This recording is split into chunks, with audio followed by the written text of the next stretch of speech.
Hey, what's going on, y'all?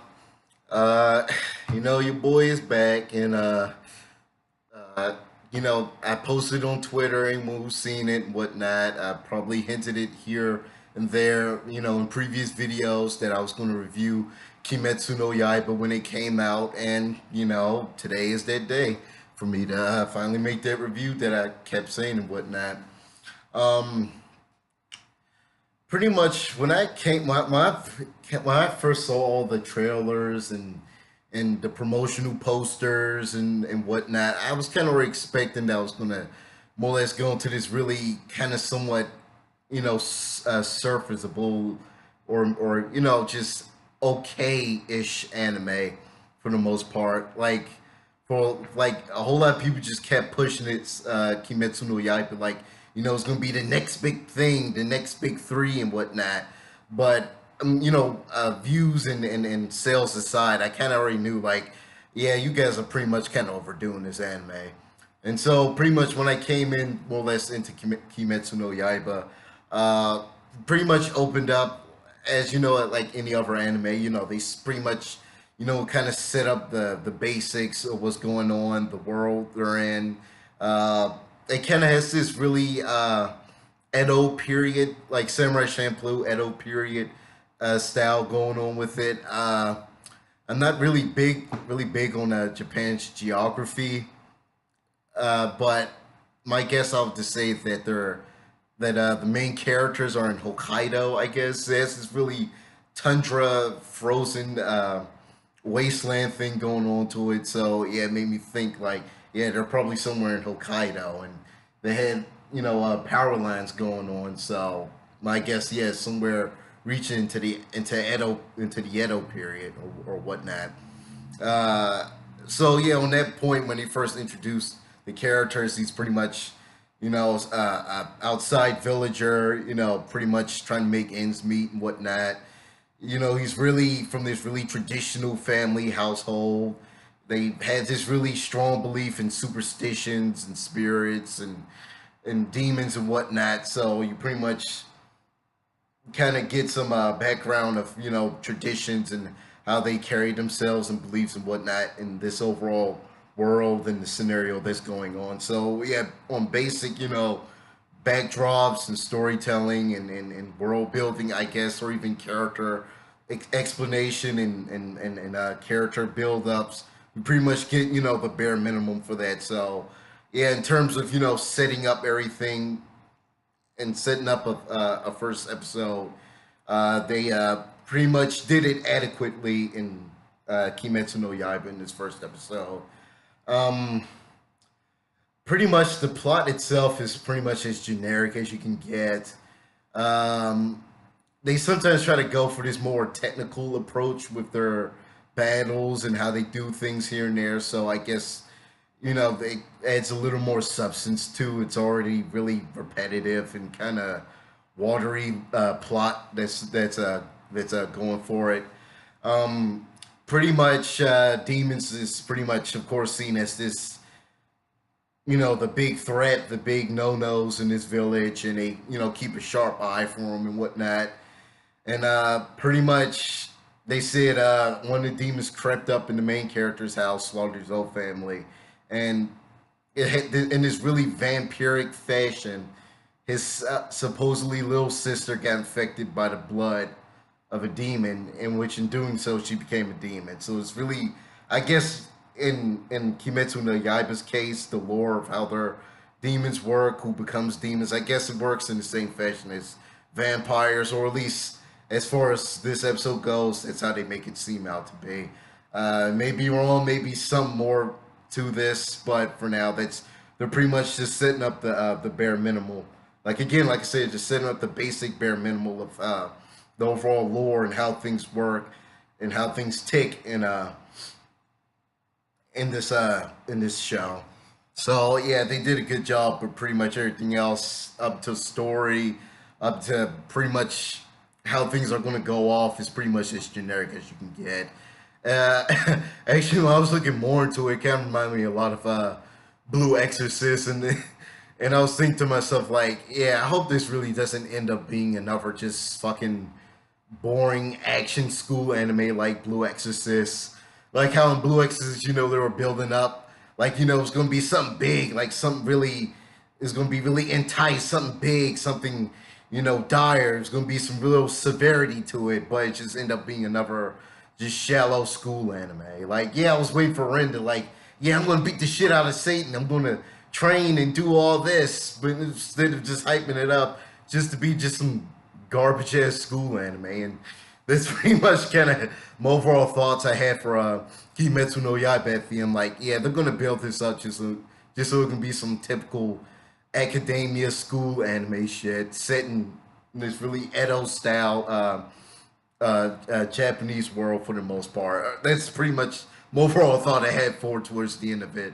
I mean, in terms of building up a first episode and pretty much getting everything out the way, they did it right. But in terms of plot, in terms of story, and even build up or even expectations, you kind of already know what's going to go on, and I think that's pretty much why this anime in general just already screams out adequate, mediocre, and predictable in this. I'm gonna have to give it inadequate. I mean, it probably might be. I mean, later in more episodes, it's probably gonna have to. It's gonna probably build up and be better. But in terms of first episode standards, they did it adequately, and they did it pretty good. I'm not gonna say adequate in terms of first episode impressions. No, they did it good. It's just you kind of have a feeling that the overall story, the overall atmosphere, the overall lead up of where this show's gonna go to is gonna be pretty fucking adequate and passe and whatnot. Like you got your typical, really badass demon slayer. I've been doing this since forever, possibly rival to the main protagonist character going on, and he gives some advice of where to go next if he wants to save his sister, and if you want to do this and do that and yada yada yada, you're gonna have to become a demon slayer.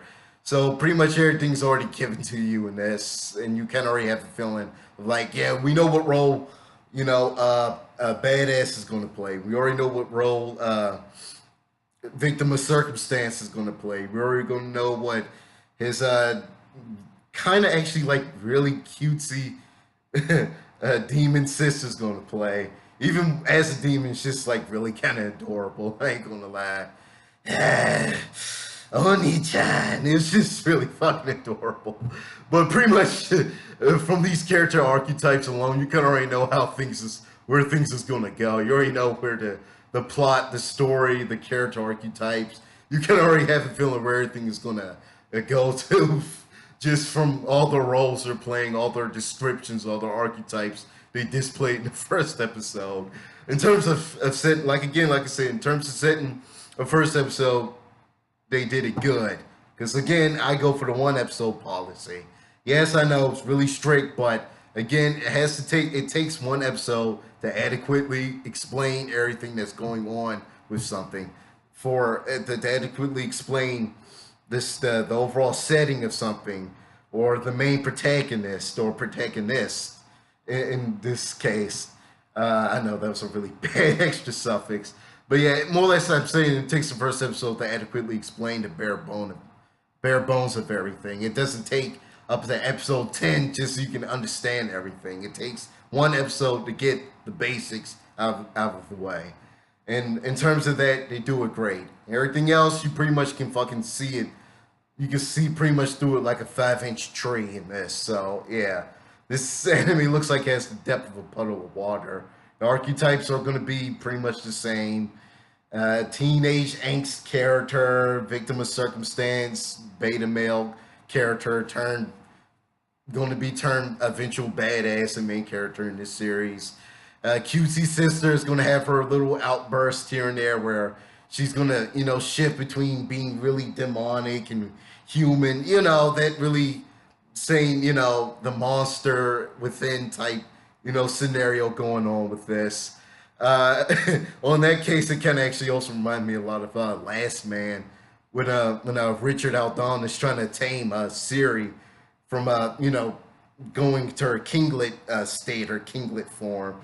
Oh yeah, I meant to say I was going to review that somewhere in the future. So yeah, you might want to keep a sharp eye for that somewhere in the future for Last Man. But pretty much that whole scenario with the sister and the brother kind of already gave me that idea. It kind of reminded me a lot of Last Man, the monster within and facing with it, and how they're going to cope with it and whatnot. And here and there, you're going to find outbursts and whatnot. So yeah, that's pretty much what I say about it. It's adequate. It has the depth of a puddle of water. I pretty much can see everything before it coming. Before it starts coming. My bad, it did not come out right. I guess I'll still tune into it to see, how it's going to go out. Although it pretty much defiles my first episode policy, but for the most part, it looks like, although how generic and mediocre the story may be, it still actually does look entertaining enough, or at least for the most part, it makes me still want to see what's going to happen for the most part. So I might give it like this much of a chance, I guess. I mean, honestly, I'm still trying to see what's up with season two of Promised Neverland, but I kind of afraid that might go the Attack on Titan route for some reason. But that's pretty much all I gotta say about Kimetsu no Yaiba. I really actually didn't want to trash this anime much, but I'm being as blunt and as earnest as I'm possible with this review, with this anime, and whatnot. And I guess I hope this actually goes somewhere. Probably. I mean, although despite how generic the plot is, but yeah, I hope something might actually come out of this for the most part. Yeah, that's all I gotta say about it. Give your likes if you like the video. Subscribe if you like, reviews like this. Comment this in the place your replies in the comment section down below. Tell me how you feel about this review. Tell me how you feel about Kimetsu no Yaiba. Tell me how you feel about this upcoming Easter. Just post anything in the comment section. Just to your heart's content. Anything relating to this video, or ask about future, content I may be coming out and whatnot. Just post it down below. Check out my DeviantArt. I got a new pin up of Saturn Shark. I mean, ex-sheriff. On my DeviantArt about Easter and whatnot. So yeah, y'all can check that out. Post, post some comments down in the picture if you like it, or if you have any thoughts about it. Add me on DeviantArt if you like most of my work. Support me on there. Do donations. I'm also getting to the pinnacle of some of my work. So if you see something you like that's like portrait worthy, then just drop your dimes right in. You know what I'm saying? That's all I gotta say about it, man. I'll be around. You know what I'm saying and whatnot. And like always, that the storm is watching, y'all.